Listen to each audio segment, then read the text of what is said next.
বাজার থেকে একেবারে ফ্রেশ লইট্টা মাছ এনেছে। অনেকদিন হচ্ছে লইট্টা ফ্রাই খাওয়া হয়নি, তাই ভাবলাম একটু লইট্টা ফ্রাই খাবো। মাছগুলোকে বরাবর 2 ভাগ করে নিলাম। আমি এটা অনেক সময় গোটাও ভালো করে পরিষ্কার করে ধোয়ার জন্য এখানে আমি হলুদ আর সামান্য লবণ দিয়ে ভালো করে মেখে কষলিয়ে কষলিয়ে ধুয়ে ফেলবো এগুলো যতক্ষণ না পরিষ্কার হয়। আসসালামু আলাইকুম, কেমন আছেন আপনারা সবাই? অনেকদিন রেসিপি শেয়ার করা হয়নি, ভাবলাম একটা রেসিপি শেয়ার করি আপনাদের জন্য। আসলে মনটা একেবারে ভালো নেই, দেশের এই পরিস্থিতি একেবারে ভালো লাগছে না। কখন যে আমরা শান্ত হব মাছগুলো থেকে যতক্ষণ না পরিষ্কার পানি বের হবে ততক্ষণ পর্যন্ত আমরা এগুলো ধুইতে থাকবো।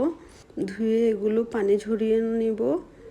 খেয়াল রাখতে হবে লইট্টা মাছে একটু পানি থাকে, সেই জন্য একটু পানিটা ভালো করে ঝরিয়ে নিতে হবে। পানি ঝরিয়ে আমি একটা বাটিতে নিয়ে নিলাম। এগুলো মেরিনেট করে রাখার জন্য আমি এখানে হাফ চা চামচ হলুদ গুঁড়া দিলাম, তারপর হাফ চা চামচ লবণ আর মরিচ গুঁড়া দিলাম। মরিচ গুঁড়া এখানে আমার ভিডিওটা করা হয়নি, এখানে আমি সামান্য লেবুর রস দিয়েছি ভালোভাবে যাতে যায় ভালো করে। তো আমি মেখে এগুলো মেরিনেট করে রাখছি। এখন পাতলা একটা ডো রেডি করব। ডো রেডি করার জন্য আমি এখানে হাফ কাপ ময়দা আর হাফ কাপ বেসন ময়দার পরিমাণ আমি সম পরিমাণ রেখেছি, আর তার অর্ধেক পরিমাণ দিয়েছি আমি এখানে চালের গুঁড়া, তার মানে 4/1 কাপ এখানে আমি চালের গুঁড়া দিয়েছি। মরিচ গুঁড়া দিলাম 1 চা চামচের মতো, লবণ দিলাম হাফ চা চামচ। লবণটা একটু বুঝে শুনে দিতে হবে, যেহেতু লইট্টা মাছে লবণ ছিল। কালো গোলমরিচের গুঁড়া থেকে সামান্য বেশি হাফ চা চামচ দিয়েছি বেকিং পাউডার। তারপর শুকনো উপকরণগুলোকে ভালো করে মেখে নিয়েছি। আপনারা চাইলে কর্নফ্লাওয়ারও সামান্য ইউজ করতে পারবেন মুচমুচে হওয়ার জন্য। আমি এখানে চালের গুঁড়া ইউজ করেছি, সেজন্য আর কর্নফ্লাওয়ার চালের গুঁড়ো অনেকটা মুচমুচে করে। এটা অনেকে ড্রাই করে, আমি একটু ভেজাটা দিয়ে করছি আজকে, অন্যরকম ভাবে করছি। ড্রাইটা কোনো সময় করলে আপনাদের সাথে শেয়ার করব। সামান্য সামান্য পানি দিয়ে, নর্মাল পানি, আমি আস্তে আস্তে একটা পাতলা ডো করে ফেলবো। ডোটা হবে বেশি ঘন না আবার বেশি পাতলাও না। আবার একটু পানি দিলাম, পানি দিয়ে ভালোভাবে মুথে মুথে মাখাবো। এমনভাবে মাখাবো যাতে কোনো দলা না থাকে। এটা একটু সময় নিয়ে আপনারা মাখাবেন, তারপর ভালো রেজাল্ট পাবেন। কোনো কিছু থেকে ভালো রেজাল্ট পেতে হলে একটু ধৈর্য ধরতে হয়। এরপর আমি আরও একটু পানি দিব, কোন পর্যায়ে আছে আপনারা দেখতে পাচ্ছেন। আবার পানি দিয়ে একেবারে মোটামুটি পাতলা একটা ডো।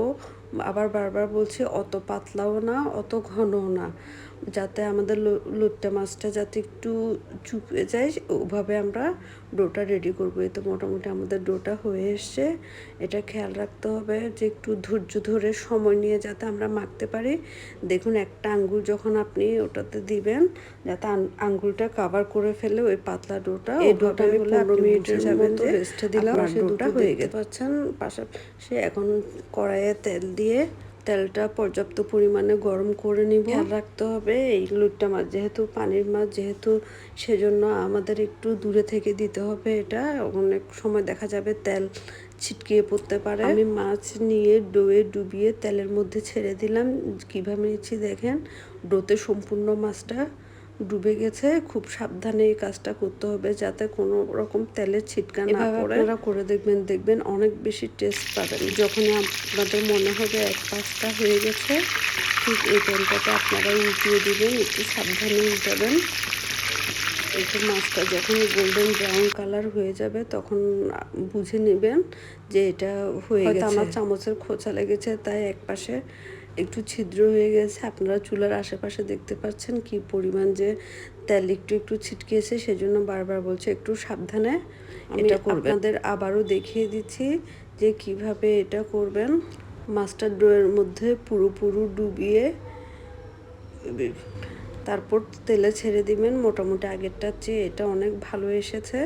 পাশে জায়গা আছে যখন আমি এটা আবার দিব। এই ফিশ ফ্রাইটা বাচ্চারা খেতে অনেক বেশি পছন্দ করে, শুধু বাচ্চারা না বড়রাও খেতে বেশি পছন্দ করে। যেটা করেছিলাম ওটা একটু চ্যাপ্টা হয়েছিল, কিন্তু এর পরের বার যতগুলো করেছি সবগুলো শেপ অনেক সুন্দর এসেছে। নিচের পাশটা হয়ে গেছে, সেজন্য আমি উল্টিয়ে দিচ্ছি।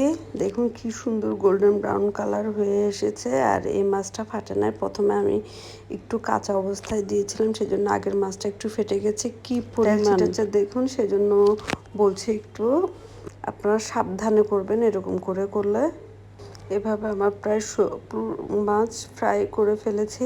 অনেকে হয়তো ভাবতে পারেন ভেতরে কাঁচা থাকবে কিনা, না ভেতরে কাঁচা থাকবে না। কড়াইটা ছোট নিয়ে ফেলেছি, আর একটু বড় কড়াইয়ে করলে এত তেল ছিটা চারপাশে পড়তো না। সবগুলো ফ্রাই হয়ে গেছে, দেখুন কি চমৎকার লাগছে, অনেক টেস্ট, আপনারা করে দেখবেন। ধন্যবাদ।